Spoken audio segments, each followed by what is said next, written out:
Hello दोस्तों, Arya classes में आपका स्वागत है। मैं अमित कुमार आप लोगों के सामने एक बार फिर से एक नए टॉपिक के साथ। तो चलिए दोस्तों, हम पढ़ रहे थे कोडिंग डिकोडिंग, जिसमें हम लोगों ने यानी कोडिंग डिकोडिंग का टाइप 1 पढ़ा था। आज हम पढ़ेंगे कोडिंग डिकोडिंग का टाइप 2। तो चलिए दोस्तों, आज हम पढ़ते हैं कोडिंग डिकोडिंग का टाइप 2। कोडिंग डिकोडिंग का टाइप क्या है दोस्तों? 2 है। मेरा प्रश्न नंबर 1 कह रहा है कि यदि नीला को हरा कहा जाए और हरा को काला और काला को सफेद, सफेद को गुलाबी और गुलाबी को लाल तथा लाल को नारंगी कहा जाता है, तो रक्त का रंग कैसा होगा? ऐसे प्रश्न को बनाते समय हम क्या देखेंगे दोस्तों? यानी इस प्रश्न का अंतिम वाला जो है, यानी लास्टिंग पॉइंट जो है इसका, यानी अंत वाला जो भाग, यानी जहाँ से यह प्रश्न की यानी अंत हो जाता है, वहां देखेंगे। अंत में क्या कह रहा है दोस्तों कि रक्त का रंग कैसा होगा? हमसे पूछ रहा है रक्त का रंग कैसा होगा, और हम लोग भली भांति जानते हैं कि रक्त का रंग कैसा होता है।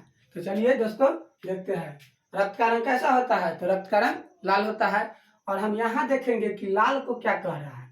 एक बार फिर से इसे पढ़ते हैं। नीला को हरा कहा जाए और हरा को काला और काला को सफेद, सफेद को गुलाबी, गुलाबी को लाल तथा लाल को क्या कहता है दोस्तों? लाल को कहता है नारंगी। और यहाँ पूछ रहा है कि रक्त का रंग कैसा होता है। तो हम लोग जानते हैं कि रक्त का रंग लाल होता है, और यहाँ क्या कह रहा है कि लाल को क्या कहता है? नारंगी। तो हमारा आंसर क्या हो जाएगा दोस्तों? देखिए हमारा आंसर क्या हो जाएगा, यानी रक्त का रंग तो लाल होता है और यहाँ लाल को क्या कहता है प्रश्न में? तो नारंगी। तो हमारा आंसर क्या हो जाएगा दोस्तों? तो डी, यानी डी में है, ऑप्शन डी में है क्या? नारंगी। तो हमारा आंसर क्या हो जाएगा? नारंगी।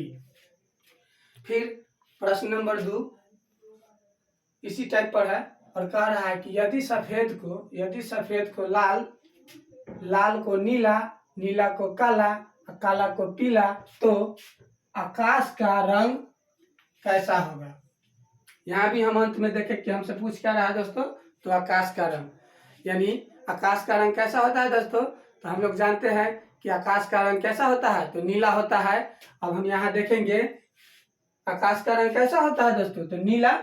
अब देखेंगे हम इस प्रश्न में कि नीला को क्या कहता है। ये एक बार फिर से पढ़ते हैं। सफेद को लाल, लाल को नीला, और नीला को क्या कह रहा है दोस्तों? देखिए नीला को काला। आकाश का रंग कैसा होता है? तो नीला। और यहाँ क्या कह रहा है? तो नीला को कह रहा है काला। तो हमारा आंसर क्या हो जाएगा दोस्तों? तो ऑप्शन नंबर सी में है काला। तो हमारा आंसर क्या हो गया? काला।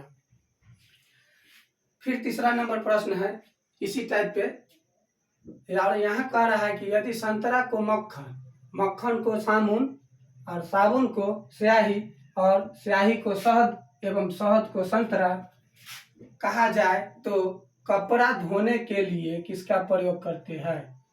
कपड़ा धोने के लिए हमसे पूछ रहा है दोस्तों कि कपड़ा धोने के लिए हम किसका प्रयोग करते हैं। और अंत में पूछ रहा है हमसे क्वेश्चन क्या, कि कपड़ा धोने के लिए हम किसका प्रयोग करते हैं। तो हम प्रश्न में ही देखेंगे कि यानी कपड़ा धोने वाला क्या है? तो साबुन, सरफ भी होता है, लेकिन यहाँ प्रश्न के हिसाब से बनाएंगे हम। तो देखिए दोस्तों, देखते हैं कि कपड़ा धोने के लिए हम किसका प्रयोग करते हैं। तो यहाँ देखिए कह रहा है कि यदि संतरा को मक्खन, मक्खन को साबुन और साबुन को स्याही कह रहा है। किसको कह रहा है दोस्तों? तो साबुन को क्या कह रहा है? स्याही। और हमसे पूछ रहा है कि कपड़ा धोने के लिए हम किसका प्रयोग करते हैं, और यहाँ क्या कह रहा है? साबुन को स्याही कह रहा है। तो साबुन से हम कपड़ा धोते हैं, और पूछ रहा है कि कपड़ा धोने के लिए किसका प्रयोग करते हैं, और यहाँ क्या कह रहा है प्रश्न में? साबुन को स्याही। तो हमारा आंसर क्या हो जाएगा दोस्तों? तो ऑप्शन नंबर सी, यानी स्याही ही हो जाएगा आंसर। चलिए दोस्तों, प्रश्न नंबर 4 सेम इसी टाइप पे दिया गया है, जिसको आप लोगों को बनाना है। तो चलिए दोस्तों, हम आशा करते हैं कि आप यानी इस प्रश्न को भली भांति समझ गए होंगे। अगर यह वीडियो आपको अच्छा लगा हो, अगर समझ में आ गया हो, तो हमारे चैनल को लाइक एवं सब्सक्राइब करें। जय हिंद दोस्तों।